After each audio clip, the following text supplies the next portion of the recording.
Today, I'm going to attempt to beat Pokemon FireRed with only Onix. I expect this one is going to be a pretty tough challenge. Here are the rules, just in case you don't know my content. So Onix is a dreadfully bad Pokemon. 35 HP, 45 attack, 160 defense, 70 speed, 30 special attack, and 45 special defense. I guess after Generation 1, it got a little bit of a buff with this special defense stat, which is kind of okay, but with the rock ground type, I'm going to take 4 times damage from water and grass type moves, so a trainer like Misty will be one-shotting Onix until a ridiculously high level. For this challenge, I'm trying to make things as difficult as possible for myself, so the rival's picking Squirtle. I think this is the best choice since Venusaur takes neutral damage from Earthquake, which gets the same type attack bonus, and the Venusaur team is just not very good. It likes to use Solar Beam, giving you 2 hits to knock it out, whereas Blastoise is going to be attacking, and I figured that would be more difficult. Granted, the rival won't have Gyarados on his team, but that doesn't really matter since it's a flying type and it takes super effective damage from Rock Slide, which Onix will get later into the run. For now, Onix is only starting with Tackle and Screech, and this is actually a pretty good pair. With its base attack being the same as Pidgey's, yes, that is true, I can at least lower defense with Screech and then deal decent damage with each following tackle. Also, in the early game, the Rock type is fantastic since I resist pretty much everything, so I don't really have to worry. Well, until I get to the first bug catcher, who I'm obviously going to defeat for experience. The problem here is that I can still get poisoned by Poison Sting. When that happens, Onix isn't dealing enough damage to knock out the Weedle and the Caterpie fast enough, and I almost take my first reset. I just barely don't. I pull through this fight with 1 hit point. The next bug catcher, though, is just too much for Onix. I get poisoned too early on, and then because he has a follow-up Kakuna and 1 more Weedle, I'm just not going to make it through the battle. So I have to take my first reset here, and he actually gets me for a second time, so 2 resets here against the second bug catcher of the game. This run is already off to a dreadful start. Luckily in my third fight against him, I just don't get poisoned, and really, that's what Onix is waiting for. I did learn Bind, so I can do some passive damage, which helps speed up the next bug catcher, who has 2 Metapod and 1 Caterpie. Luckily, he can't poison Onix, so this is a really simple fight. Then, inside the Pewter City Gym, I fight the Camper in order to get as much experience as is possible. Now, I'm not sure what strategy is going to be best against Brock. I could potentially use Screech to drop defense, and then Bind and Tackle to do okay damage, and by okay damage, I mean like maybe 2 or 3 points per turn, but I think there's a better way. If I just level up 1 more time fighting wild Pokemon in the forest, I get to 12, where Onix learns Rock Throw. Even though it will be resisted by Brock's Pokemon, it's going to be doing significantly more damage than Tackle. I think this should be enough.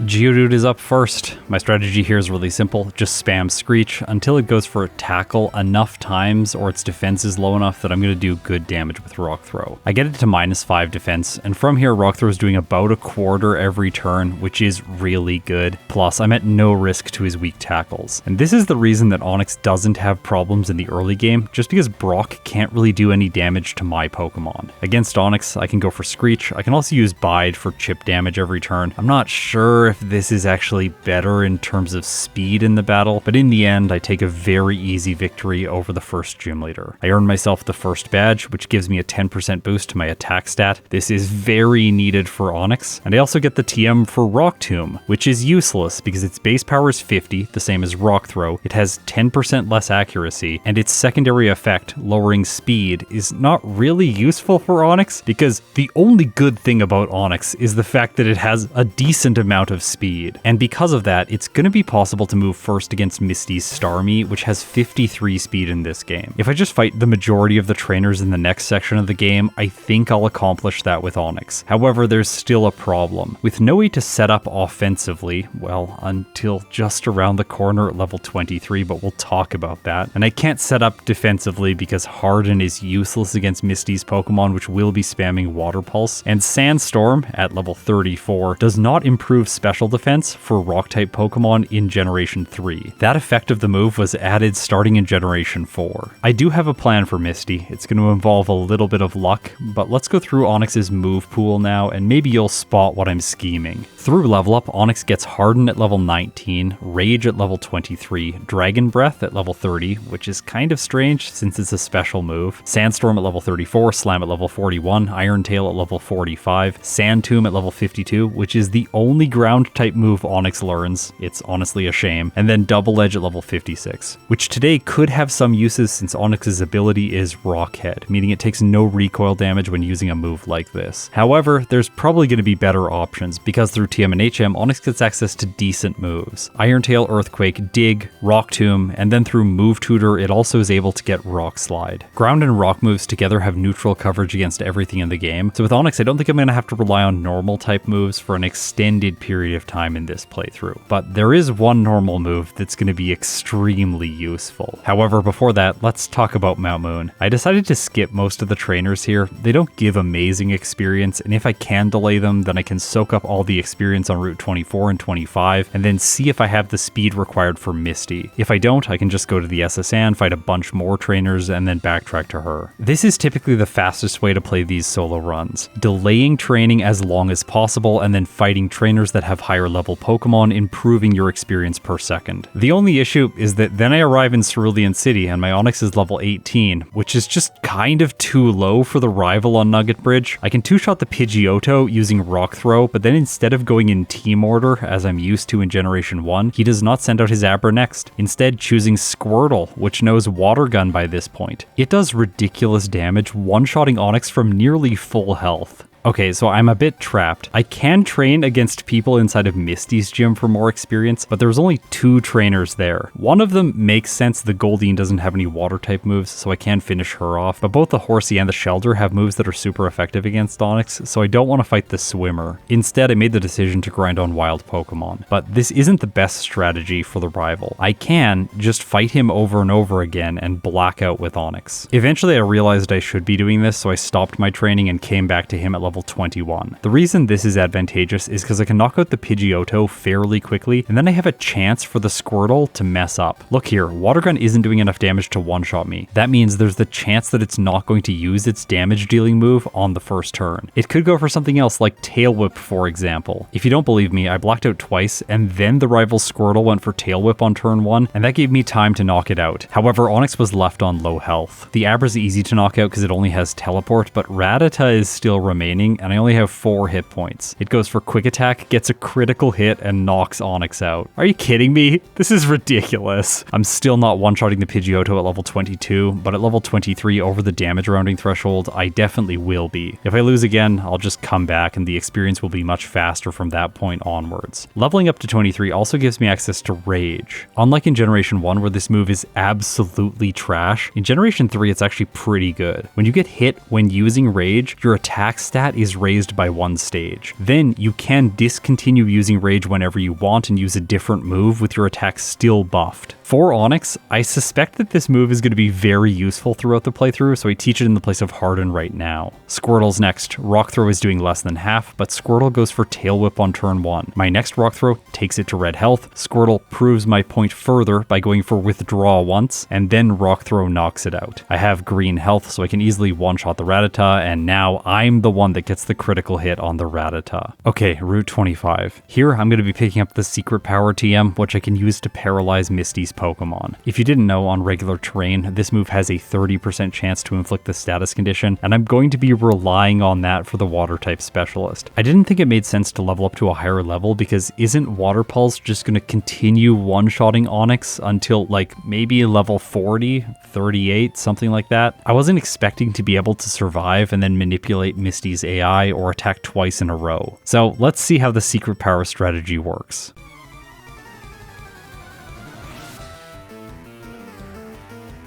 Staryu's up first. I am faster at level 27 than both of her Pokemon. I go for Rock Throw for maximum damage. Unfortunately, it is just barely not enough to one-shot her lead. Luckily, she just goes for Harden, so I take it out for free anyway. Starmie is next. I'm faster. I use Secret Power. It does not paralyze. Starmie uses Water Pulse, and Onix gets one shot. I'm sure that you've noticed it, but I'm not playing this fight ideally. I can also grab the TM for Dig, and then teach this to Onix in the place of Screech. With this move, I have more damage on the second turn against a Pokemon like Starmie, so in case I do paralyze Starmie, I'll have Dig to deal more damage to it on every turn. Unlike in Generation 1, the Starmie does not have Harden, and because of the damage Water Pulse is dealing, I think she's going to be locked into that move. If I use Dig, I hope that she's not going to spam Recover, because that will undo this plan. The problem is, I have to at least paralyze her Starmie in order for the plan to work out, and yeah, I'm just not paralyzing the Starmie. It consistently one-shots me with Water Pulse over and over and over again. I seriously contemplated just putting my head down and eventually lucking through with Secret Power, but I wasn't highly confident in my damage ranges, and my damage ranges will also improve against the Staryu, so I'm going to go to the SS Hand first and train up a little bit. There's some decent trainers here that I can speed through with ground and rock type moves. Then I take on the rival, and he is not nearly as easy as everyone else. I have to 3-shot the Wartortle, and that's if it doesn't use Withdraw multiple times. If it does, then I'm going to take it out in more turns, 4 in this case, and so Onix gets another loss. I have an effective strategy here that I can use against the rival. I would knock out the Pidgeotto and then set up Rage against the Raticate, but this isn't possible. Instead, I have to set up Rage against the Pidgeotto, risking it going for Sand Attack. Luckily, one Sand Attack isn't the worst thing in the world. Dropping my accuracy on Rock Throw to 67% or 75% on Secret Power should be fine, provided I don't miss against the Wartortle. And luckily, with +3 attack, Onix doesn't, 2-shotting using Dig followed by Secret Power. I finish off the Kadabra and the Raticate easily and win against the rival. But there's a problem here. I make a key mistake, which is so silly. I was fighting a random trainer and then I leveled up to 30 and had the chance to learn Dragon Breath. Prior to doing this solo challenge, I was thinking about Dragon Breath a lot because I thought it was ridiculous that Onix learned this move, and then I accidentally taught it in the place of Secret Power. This makes no sense. I'm not going to be paralyzing Misty's Pokemon with Dragon Breath and then knocking them out, so I decided to reset here and fight the rival again. I'm able to make it by him using the Rage strategy once again, and then doing the training. I don't teach Dragon Breath. It's a special move, and while it's cool that Onix learns it, I don't think it's the best option. Okay, back to Misty. Are you ready for things to get incredibly painful? I have to wait until I paralyze the Starmie. Luckily, I am one-shotting Staryu now, and I'm doing about a third in damage to the Starmie every time I attack it with Secret Power. So I should be able to win, provided I get the paralysis, and then it activates 2 times in a row. But this is still not a great chance to win, because paralysis activates only 1 in 4 turns. However, on my 3rd attempt back to battling her, look what happens. I get a critical hit, bringing the Starmie down to red health. Then I paralyze, but it still attacks with Water Pulse and one-shots Onix. Reset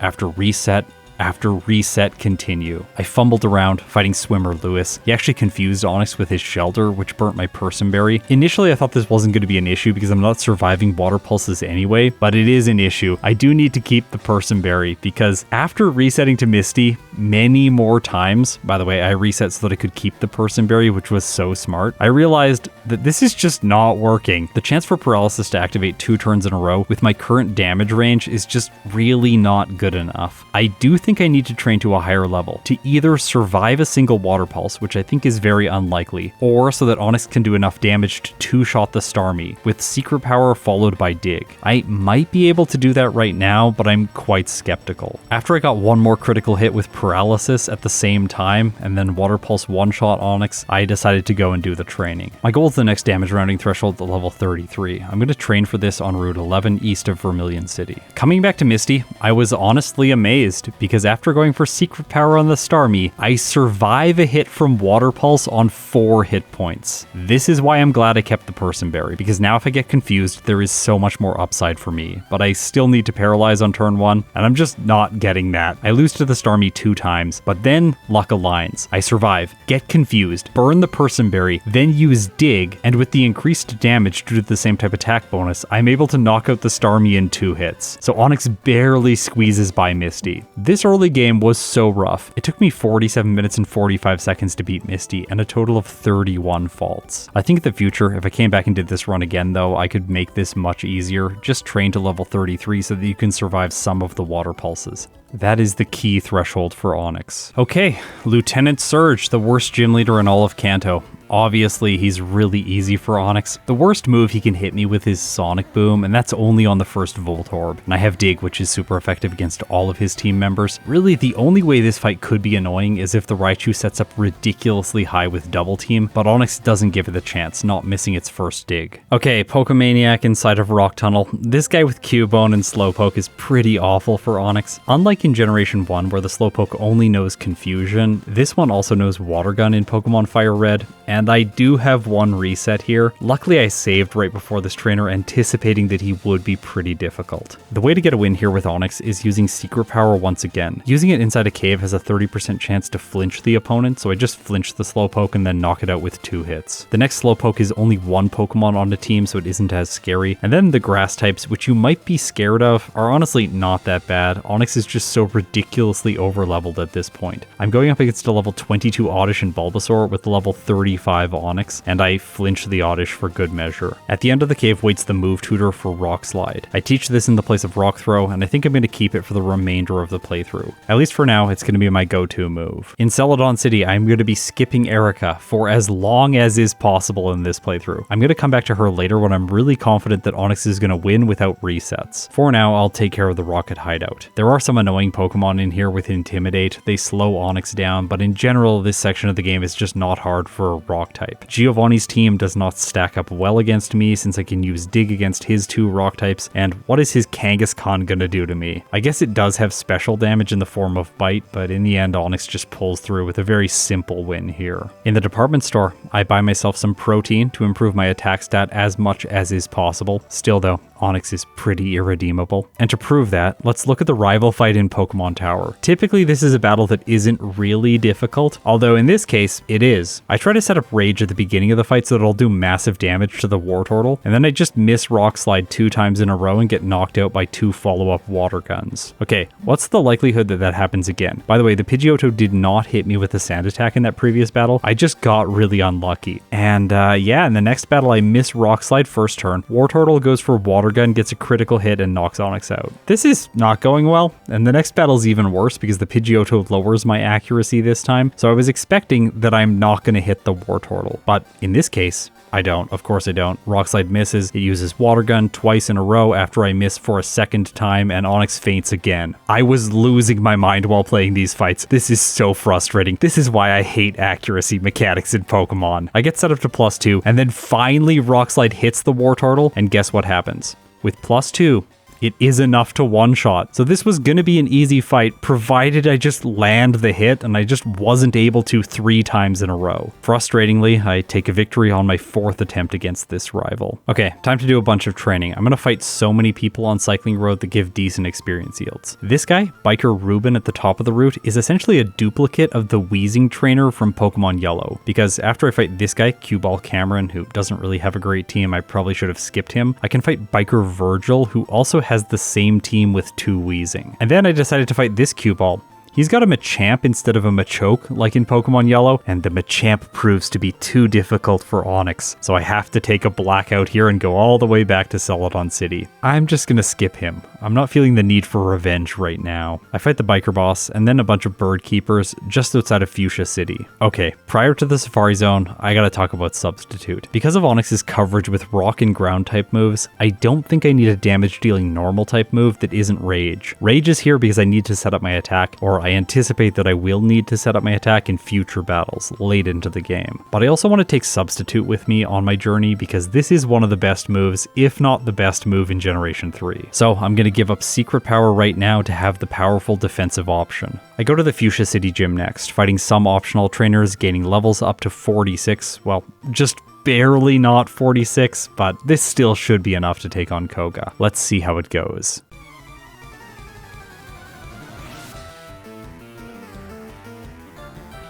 Coughing is first. I can't use dig here because it has levitate, but I can set up substitute. That blocks smokescreen. It also means I'm immune to things like toxic. Also, self-destruct is just not going to be a good option, and sludge can't poison. Do you see why this move is so fantastic? Now, there are some issues here. Muck can be incredibly annoying using minimize as well as acid armor, and both of these moves are incredibly effective when you're using dig as your ground type damage. By the way, this is Koga's only poison type Pokemon that I can actually use the ground type move against, so it makes sense to do that since I'm slowly running out of PP on Rock Slide. By the time I take out the Muck, I only have 2 uses left. I use one of them to finish off the coughing, and then I use Rage to ping it down. Now I want you to note here, when Onix has a substitute in place, it's not going to gain the attack bonus every time it gets hit if it's using Rage. That only works if my substitute gets broken and Onix is hit directly by the enemy Pokemon. If these two moves could combo together, it would definitely be an incredibly broken combo. I'm kind of glad that it doesn't work this way. It's going to make a more challenging experience overall, but if it did work that way, I would definitely abuse it. I'm not going to lie. Okay, so Wheezing. I'm going to have to knock this thing out using Rage, which is going to be slow going. There's a choice to be made here. When my substitute fades, do I just let the Wheezing continuously attack into me with moves like Tackle and Sludge, which as we've seen from the early bugs in the game, could be devastating for Onix. But the attack boosts could also help me knock out the Wheezing more quickly. And I don't want to be caught with Rage running out of PP,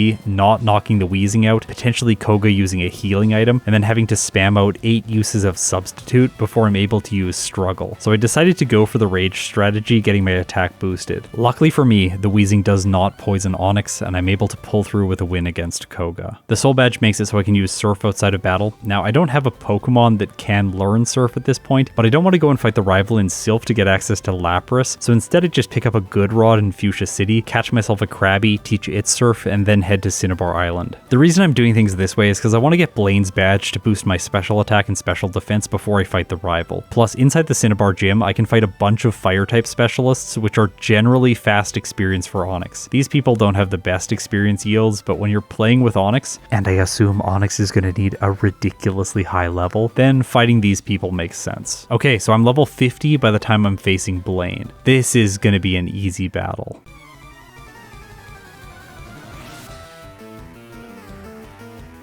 Growlithe is first. I decided to set up Substitute to avoid the second Intimidate from Arcanine, and then it breaks my Substitute using Fire Blast. Onix's special defense stat is really not that good. I guess I can go for Rage, get hit by Fire Blast, and have my attack boosted. However, I tried one more Substitute, and no, this is just not working. It breaks it again, and then Arcanine comes in, lowering my attack. Rock Slide is going to 2-shot. Arcanine goes for Bite, and Onix faints. I actually lost to Blaine. I didn't think that was going to happen with Onix. I know this Pokemon's bad, but I didn't think it was losing to Blaine bad. This one's an easy solution though. Just don't try to set up Substitute. I found this with Blaine in Pokemon FireRed frequently. Setting up Substitute here is rarely a good choice. Instead, just going all out offensive attacking his Pokemon is better for Onix, but it's still pretty sketchy. I'm taken to roughly half health by the Growlithe, then Arcanine comes in. It gets one hit, which is Fire Blast, bringing me down to 7 hit points. And so I knock it out, but I'm on red health. Ponyta doesn't have any priority moves, which is really good for me. Also, I used Rage on the first Growlithe, that's why my health was lower. Because of this, my attack stat isn't lowered, and that allows me to one-shot the Ponyta as well as the Rapidash, securing victory. Before fighting the rival, I'm going to clean out some trainers in Silph in order to level up as much as possible. This gets Onix to level 54 before I decide to take the Cold Plunge. And by Cold Plunge, I mean fighting the Blastoise, which by the way still only knows Water Gun, so I guess that's working in my favor.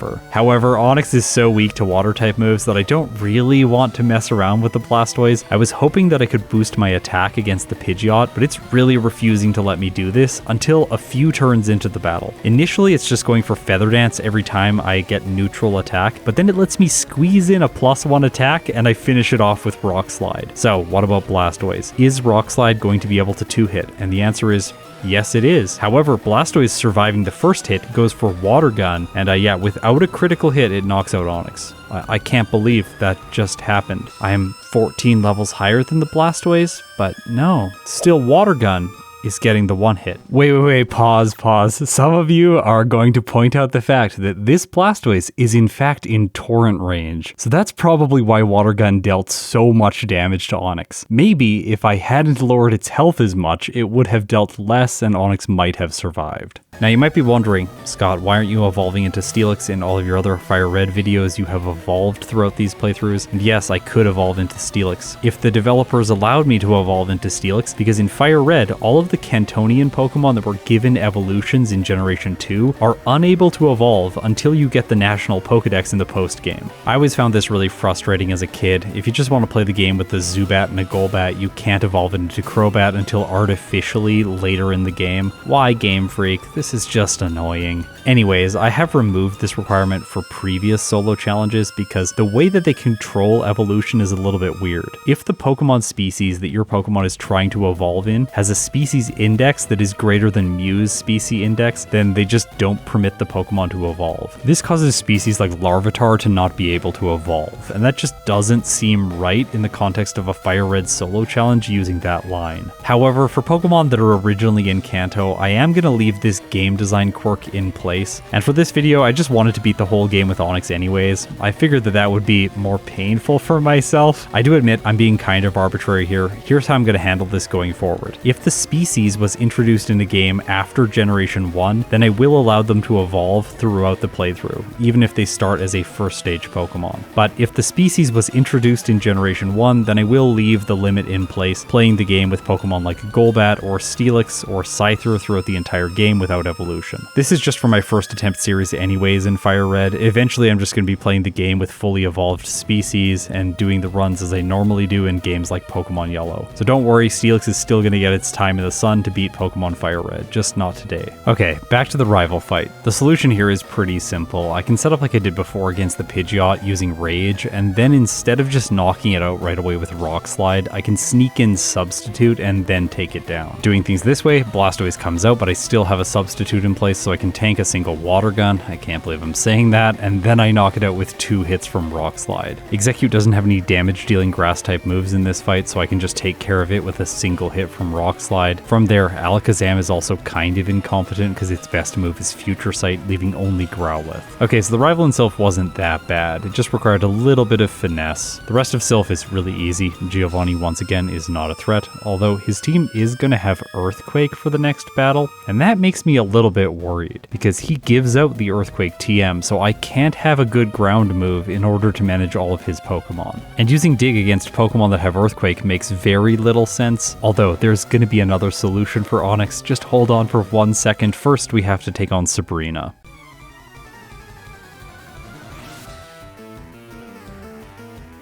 Kadabra's first, set up Substitute here while it goes for Calm Mind, then one shot, well, 2-shot because I miss one Rock Slide. After that, 1 hit the Mr. Mime. Say no to learning Double Edge. I'm not going to be picking this up even though I have Rock Head. Venomoth goes down to a single hit from Rock Slide, leaving only Alakazam. With a Substitute in place and an outspeed on her ace, I'm really not afraid. So now it's time to backtrack to Erica, and coming here at a really high level, 56, makes her completely trivial. Okay, so I'm going to lose a little bit of focus here. I went all the way to the FireRed power plant thinking there was a rare candy here. This is just proof of how long it's been since I did a FireRed playthrough. There isn't a rare candy here. I'm just kind of wasting my time, although I do knock out a Magneton along the way and then eventually take care of Zapdos for a little bit more experience. Inside the Viridian City Gym, I wanted to tiptoe into the cold water and see just how bad these Magnitudes and Earthquake Pokemon would be for Onix. And the answer is they're really bad. I can't even beat the Cool Trainer by the entrance of the gym. I am able to beat him on a second attempt, but then against Cool Trainer Warren, things get kind of sketchy. The Nidorina and the Nidoqueen both have Poison Point, and they come in before the following Marowak and Rhyhorn. This causes problems for Onix. Because I'm poisoned, I end up losing here. So I don't think this current set is going to be enough to take on Giovanni with.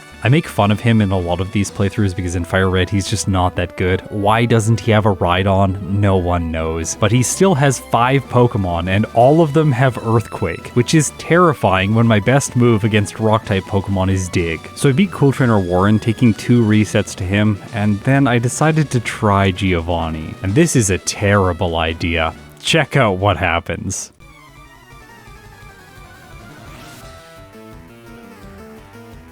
Rhyhorn is first. Now, because Onix is fast, it's just going to spam Scary Face, and I am not able to set up Rage at all, which is so frustrating. Then it starts going for Earthquake, and by the time I'm at 11 health, I've inflicted roughly 1/3 in damage to it. This is not good enough. I try to knock it out with Rock Slide, but it doesn't do enough damage, of course, and then Earthquake gets Onix. So I wasn't able to defeat Giovanni's first Pokemon. Now, knowing it's going to go for Scary Face means I can go for Dig and avoid its Earthquake, but that's not going to be the case against other Pokemon. Like, for example, the Nidoqueen that follows. I use Dig, it does okay damage. Earthquake does about half. Then, when I'm underground, Nidoqueen hits Earthquake again for double damage, and that's it for me. If only there was a way for Onix to have Earthquake on its set for this battle, everything would be so much easier in that case. Well, did you guess it? Because there is a way to have Earthquake on my moveset. If I go to the department store, pick up a Pokédoll, and then head back to Saffron City, I can visit Copycat, who is a move tutor that can teach your Pokemon Mimic. Also, hello Churro, he is making tons of noise right now. Mimic doesn't work the way that it did in Generation 1. In those games, whenever you select it, you're able to choose which enemy move you want to steal, and then you just get that move. But starting in Generation 2, Mimic only copies the last used move. So Giovanni still will have to attack Onix with Earthquake before I can steal it from one of his Pokemon. Here's how the strategy works. Go for Substitute against the Rhyhorn, which is just going to spam Scary Face over and over again. Well, at least that's what I was thinking, but I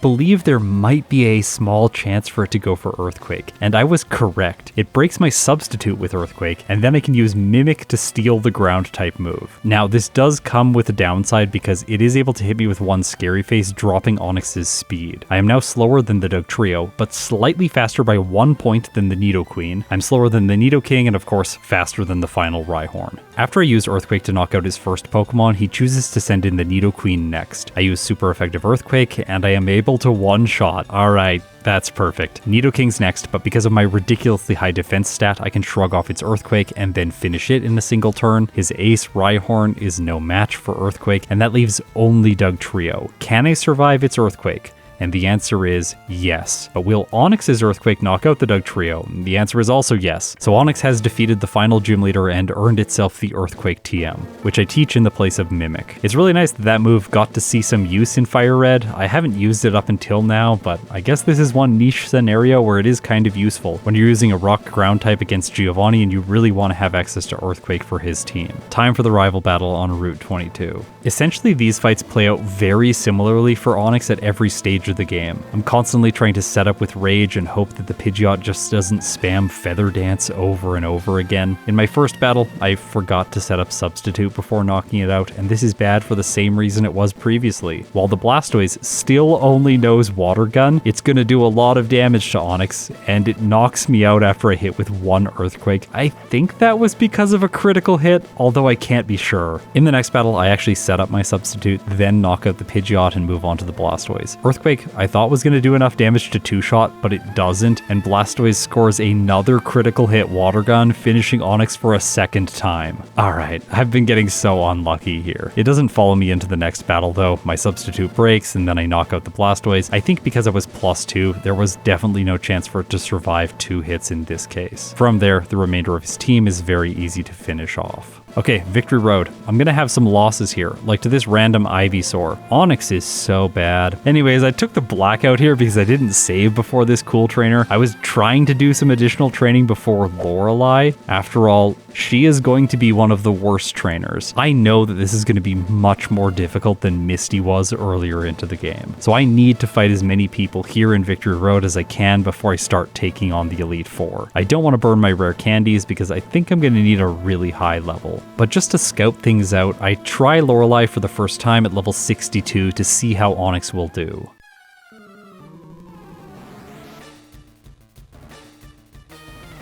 Dugong is first. I went for Rage, hoping that maybe I could set up my attack stat 1 stage, surviving the hit, but it goes for Surf and instantly deletes Onix. So, as anticipated, we are going to need to grind to a higher level. I fight wild Pokemon until level 63 over a damage rounding threshold, and then I use my 10 rare candies to get to level 73 and try Lorelei again. Going for Rock Slide right away does not have enough damage to knock the Dugong out in a single hit, and Surf is still able to finish Onix. Yeah, this is really bad.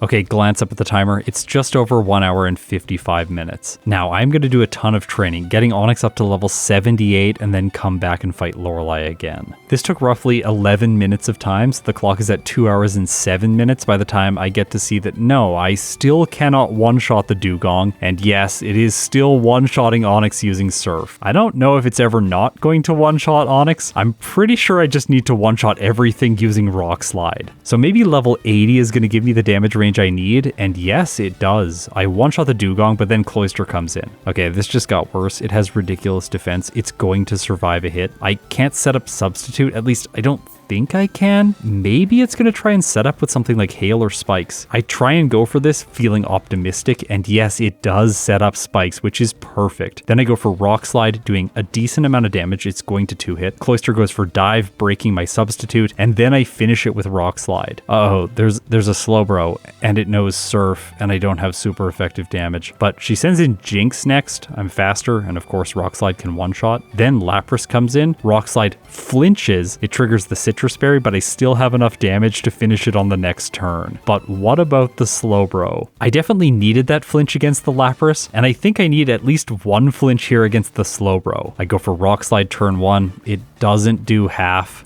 but it does inflict a flinch. Okay, maybe with Earthquake, which does more damage when compared with Rock Slide, I can knock out her final Pokemon. I crossed my fingers, went for it, and yes, Slowbro goes down, so I beat Lorelei. I don't really feel like I earned it. I needed 2 flinches against Lapras and Slowbro, which were both back-to-back. That was a lot of luck, but it was what Onix needed to pull through. Let's continue with the league. Bruno's next. He leads with Onix. He follows up with his second Onix. Both are 1-hits using Earthquake. Then Hitmonchan comes out. Earthquake does not 1-hit, and I have my speed lowered by Rock Tomb. It's a bit annoying, but I'm still faster than the Hitmonlee and the Machamp. I finish the Hitmonchan. Hitmonlee has less defense, so I can finish it in 1 turn with Earthquake, and that leaves only Machamp. Now things get a bit scary here. Bruno is healing it after setting up with Bulk Up, and he's also using Scary Face to drop my speed to the point that Machamp is moving first. Then he goes for Cross Chop, which does a lot of damage, but not enough to knock out Onix. But because of Bulk Up, Earthquake can't 2-hit. Machamp survives on red health, follows up with 1 more Cross Chop, and Onix goes down. The solution here is really simple. Rage. This is why I kept this move. It's actually useful. I can go for it turn 1, tank damage from Onix's Rock Tomb because it's trying to speed control me. This boosts my attack to +1, and from there I can one-shot the Hitmonchan, which would have dropped my speed anyways if I didn't raise my attack. And now I just have more damage against the Machamp. Actually, so much that it can't even bulk up once. Earthquake 1-hits. Now, Agatha could potentially be a little bit annoying since Earthquake can't hit her Pokemon that have Levitate. The only Pokemon I can use it against is the Arbok, but I can take things slow, setting up Substitute at the beginning of the battle and then using Rock Slide to finish off the rest of her ghosts. This is honestly just not that bad. It's not as easy as it would be in Generation 1, but still, it's a fairly straightforward battle, and I win on my first attempt. But what about Lance? He leads with a Gyarados. It is a water type, but unlike in Generation 1, it does not know Hydro Pump. Its moveset is Hyper Beam, Dragon Rage, Twister, and Bite. All moves that don't deal much damage, so I can just sit here using Rage, boosting my attack to cancel out Intimidate, and I get all the way to +2 attack, and then I start using Rock Slide to sweep his team. Gyarados goes down, I switch to Earthquake to knock out both of the Dragonair. Dragonite comes in, Rock Slide with +2 is able to one-shot, leaving only Aerodactyl. And it's not even faster than Onix, so I finish it in 1 hit, and Lance ends up being incredibly easy. Now, there's only 1 trainer left before the post-game for Onix. It's the champion.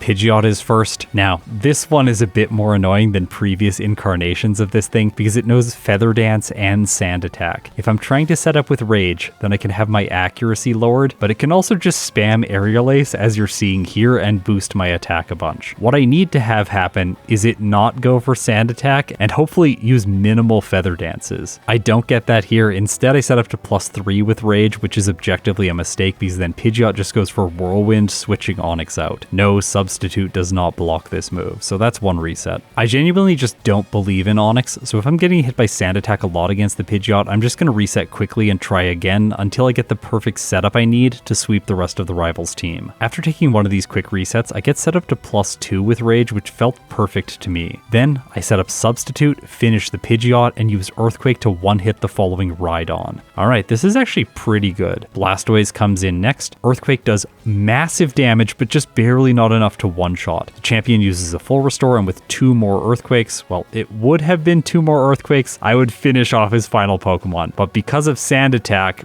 I missed twice, and the Blastoise gets me with Hydro Pump. As you can see, I'm taking some quick resets here. I'm not going to go through every single one, but eventually I make it back to the Blastoise, this time with no attack boosts. I wasn't feeling confident here, but then I roll a lucky critical hit and Blastoise goes down. All right. This might be what Onix needs, just pure dumb luck. Although, then Executor comes in and it has Giga Drain. So, like Lapras and Slowbro before it, I'm going to need flinches here. I don't get the first one, it breaks my substitute, but then I do get a flinch on the second turn. However, the rival uses a full restore, healing Executor to full health, and I get another flinch along the way, bringing it back down to low health, but then he uses another full restore, healing it to full health. And then I don't get a flinch, so because of this, it's able to use Giga Drain, and that finishes Onix. Okay, this battle's awful, but I was fighting the Executor with 0 attack. If I come back to it with +2, I might have a better time. And I do. Now with Rock Slide, I'm able to do massive damage in only 1 hit, so it's not going to be able to stall me out like it was before and requiring the 1 flinch. So this time, even though he is using full restores, provided Rock Slide doesn't miss, eventually Executor is going to go down. I get lucky with Rock Slide, Executor faints, Alakazam comes in. I don't have a substitute here, but I am faster than the Psychic type. I finish it with Earthquake, move on to Arcanine, get hit by Intimidate, but still with +1, Earthquake is enough. So, the champion is defeated, and Onix clocks in with a time of 2 hours, 22 minutes, and 29 seconds, with 57 faults at level 82, with a game time of 7 hours and 44 minutes. This playthrough was kind of bad, but it wasn't nearly as painful as I was expecting. Maybe all the pain is waiting for Onix in the post-game. There isn't a lot of experience fighting mandatory trainers throughout the Sevi Islands portion of the game, so by the time I make it back to Lorelei, I'm only level 85, and once again, Onix cannot one-shot Dugong using Rock Slide. Despite the fact that this one likes to use Double Team a lot in so many scenarios, in this case it's just spamming Surf. Also, if I make it by the Dugong, Cloyster has Surf, so Onix is not going to be able to do this at level 85. I had to spend a while training because there aren't a lot of trainers that give good experience yields, and I can't just fight the Elite Four over and over again because I'm losing to the first Pokemon and there's no way to revert back to the league before they had their improved teams. At level 88, I am able to one-shot Lorelei's Dugong, but I'm not able to one-shot the Cloyster, actually nowhere near close. I don't even think at level 100 I'm going to be one-shotting this Pokemon. Instead, I need to rely on a flinch here, which I get right away. Then I can one-shot the Jinx and move on to the Lapras, but this is another problematic Pokemon. While she doesn't have Slowbro, I am going to need a second flinch here against this thing as well. Without it, it just goes for Surf and knocks out Onix. I did consider an alternative here, which is maybe I should teach Attract and then use that against Lorelei's Pokemon, because unlike the trope in Pokemon games where the trainers share the gender with their Pokemon, that isn't really the case here outside of the Jinx. All of her other Pokemon are male. That's the reason I start most of these solo challenges with female Pokemon, just to make Attract maximally useful. I don't want to give up any of my current moves though, so I didn't feel like that was an option. I just used the 2 rare candies that I got during the Sevi Islands and then came back at level 90 to try again. Leveling up just 2 times doesn't really change much, and I can't survive a Surf from the Cloyster, so I'm not even able to set up with Rage to increase my attack. Instead, I went back to the grind to level Onix up to 91 so that I can use 2 rare candies to get over the damage rounding threshold at level 93. Now, what makes most sense here is to stop resetting to Lorelei and instead blackout over and over again, because I am defeating a decent number of her Pokemon on every attempt, provided I'm getting the flinch against the Cloyster. So I guess it's 1 guaranteed Pokemon of experience, but even then, this might be faster than fighting wild Pokemon in Victory Road. I'm pretty sure that it is. Note that while I'm doing this blackout training, I have reverted back to level 91 before using my rare candies. This is just so I'll be able to use them at the higher level once I finish my training. Now, one of the things that makes blackout training so effective against particular trainers is if you need to beat that trainer using a lucky strategy, like for example getting a critical hit or potentially flinching with a move like Rock Slide. Battling for experience with blackouts synergizes well with lucky strategies because then you're gaining both experience and chancing the fight multiple times, rolling the dice each time for the luck to align. And it really didn't take that long here. After only 3 blackouts, I make it back to the Cloyster, flinch it,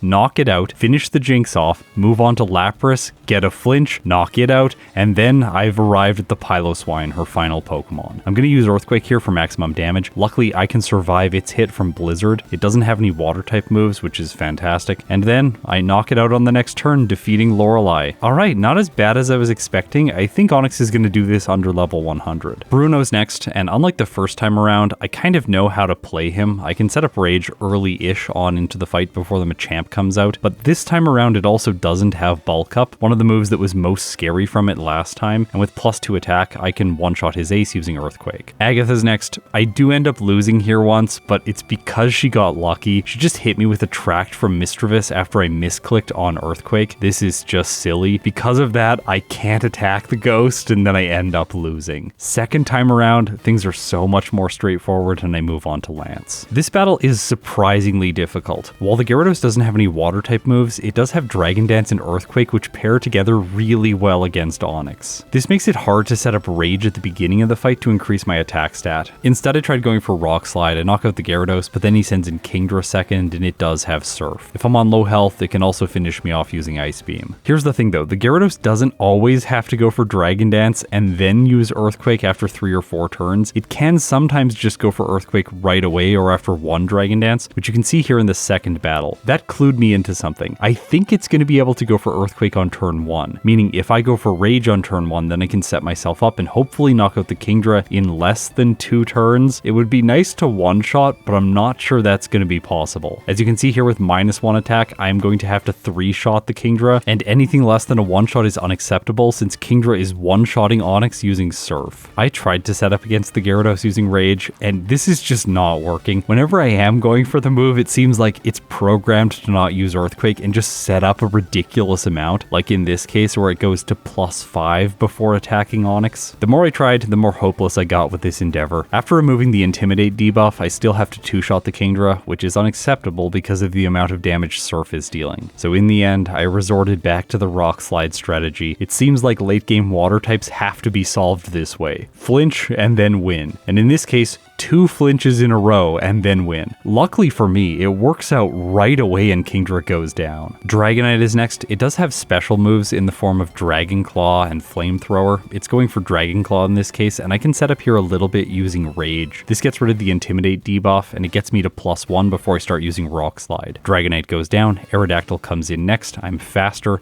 I knock it out in a single hit and move on to the Ace Dragonite. This one has Outrage and Ice Beam, so I'm much more worried about it. Will +1 be enough to get the one-shot? And the answer is, yeah, it is. Lance is defeated. Now it's time to take on the champion one last time.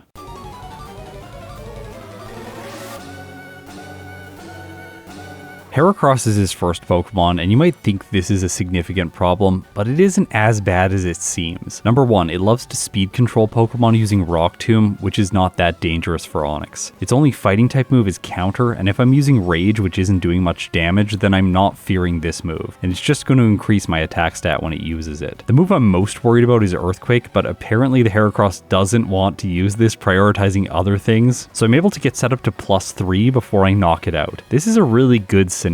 Arcanine comes in second, which is a really strange choice. I'm not sure why. I think it's because it knows Iron Tail, but then why didn't he send in the Tyranitar, which knows Earthquake? He must be holding it back, seeing that it's weak to ground type moves, I guess, but the Arcanine is as well. I'm genuinely not sure what's going on here. Either way, Arcanine second is actually a good choice because it has Intimidate, lowering my attack to +2, but I still one-shot the fire type using Earthquake. Tyranitar comes in next, which makes sense. I use Earthquake, it does enough damage and knocks out the rock type, and then Blastoise hits the field. This is the Pokemon I'm most scared of, but with +2, does Onix have a chance of one-shotting? Honestly, I don't think it does. It's 20 levels higher, but this thing is a terrible Pokemon with awful attack. But I was wrong. Onix does have what it takes. It knocks out the Blastoise and moves on to Executor. This thing's gonna be scary. I think I need to flinch at least once. I don't get it first turn. It uses Giga Drain and does massive damage. Onix goes down, and that was from almost full health. Sometimes fighting the Heracross doesn't go the way that I was expecting it to. I just get hit by Counter, it deals okay damage, chip damage here and there, but then it starts using Earthquake, which is doing a lot more, and because of that I end up getting a quick loss. But in my third battle against the champion, it sets me up when I'm using Rage, and then I knock it out, moving on with the rest of the team. One shot on Arcanine, Tyranitar, Blastoise as well, and I'm back to the Executor again to chance for the flinch. I am so glad Rock Slide has this secondary effect, because if it didn't, like in Generation 1, this whole challenge would have been so much more difficult. I'm able to flinch the Executor right away. The champion gets caught in a healing loop, but it doesn't matter. I knock out his grass type and move on to Alakazam. While it is faster after the speed debuff from Rock Throw, it can only go for Psychic, which breaks my substitute. Yeah, this third time around, I set up my substitute against the Heracross when my health was still high after I had set up my attack. This allows me to have it in place in case I get hit by the Executor's Giga Drain. It's going to both heal less, but also not knock me out in one turn. It's essentially my insurance policy, and because of that, I'm able to knock out the champion's final Pokemon and clock in with Onix's post-game time. 54 minutes and 55 seconds, with 22 faults at level 96, with a game time of 10 hours and 41 minutes. My faults consisted of 17 resets and 5 blackouts. Okay, so post-game tier list time, we were under 55 minutes, so Onix is not getting into the Bruno tier. It has saved its result, and it earns a placement beside Persian in the Surge tier. And Onix was honestly not too far behind the normal type, which had a time of 52 minutes and 41 seconds. But where does it place in the regular tier list? I've done a decent number of rock types up until now. Aerodactyl was quite good with a time of 1 hour 16 minutes and 45 seconds. Kabutops was just behind it with a time of 1 hour 17 minutes and 13 seconds. Omastar was one tier down with 1 hour 20 minutes and 37 seconds, still very close to the other two fossils. Tyranitar on the other hand made it into the D tier, but this is largely because it had to start as a Larvitar and then evolve through Pupitar into its final form. The early stages are just not very good, and it holds it back as a Pokemon. Also, it has the slow growth rate, which is never good, and that's the reason that Rhydon is ranked in the E tier. It had a time of 1 hour 56 minutes and 55